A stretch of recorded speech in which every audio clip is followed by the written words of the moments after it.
Hi everyone. On my channel I like to bring you some unusual churches, and today will not disappoint. This is actually officially a chapel of ease, and it's a Victorian chapel that's located within an army camp. Now I wouldn't recommend just trying to walk up here, because this camp holds up to 2,000 soldiers, and apparently even our UK Special Forces train here. So I've come up here so you haven't got to. The present church dates from 1860, but there are tombs in the graveyard that go back to 1766. It is very hard to find out information about this church, but it's believed that it was built by a rich family that lived in a mansion nearby. The chapel is open for the armed forces that are stationed here, and I believe there's a meeting once every 3 weeks for the public. But as I said, at the minute it's closed because they're doing a bit of restoration work, and there's a guy inside painting. Luckily, I was allowed in, so I've got some good footage inside.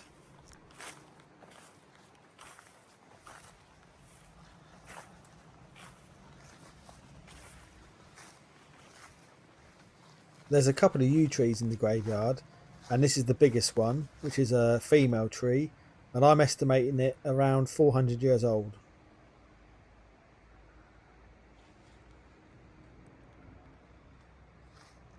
There's plenty of nice gravestones here, and later on we'll have a closer look because there is actually 2 war graves here.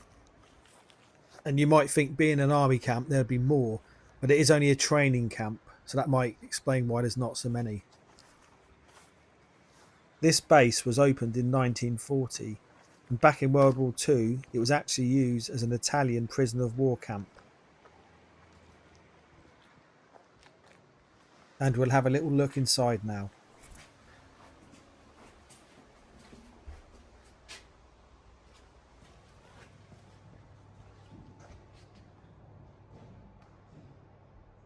The first thing you see is this lovely 19th century font, which is actually a copy of a 16th century one.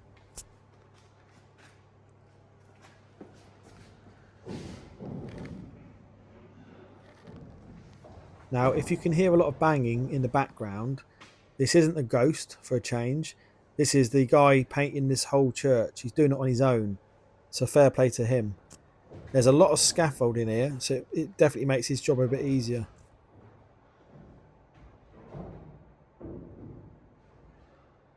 There's some nice windows, and I think they're from the 50s and 60s, so they're not very old.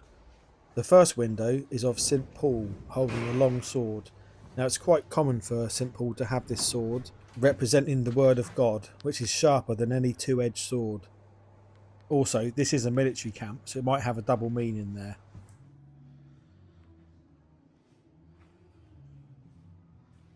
The next window is of St. Peter. It looks like he's holding a church. Now, St. Peter normally holds 2 keys that represents the keys to heaven. So I would interpret this as the church is the way to heaven.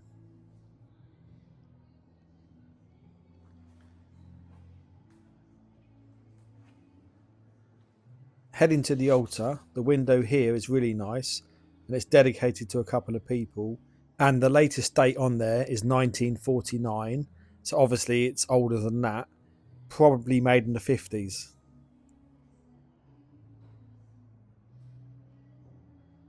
And we can see that Mary is depicted in the window, so this must be a Catholic church. I wonder if the Italians that were prisoners here were allowed to come into this chapel. I hope so.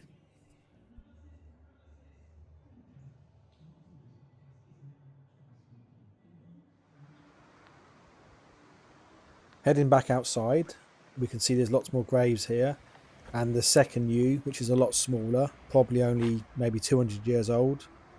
And we'll look at these 2 war graves a bit closer now. This is Private Frank Herbert Homewood from the Pioneer Corps.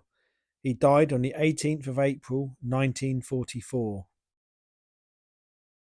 Next is Peter Gordon Sidney Fry from the Royal Artillery.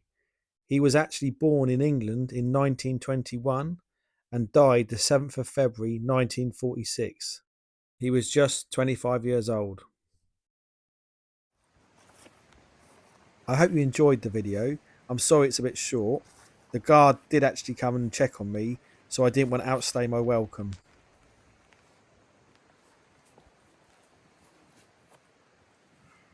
If you haven't already, could you please hit the subscribe button, and I can show you more interesting places like this that you might not get to see otherwise.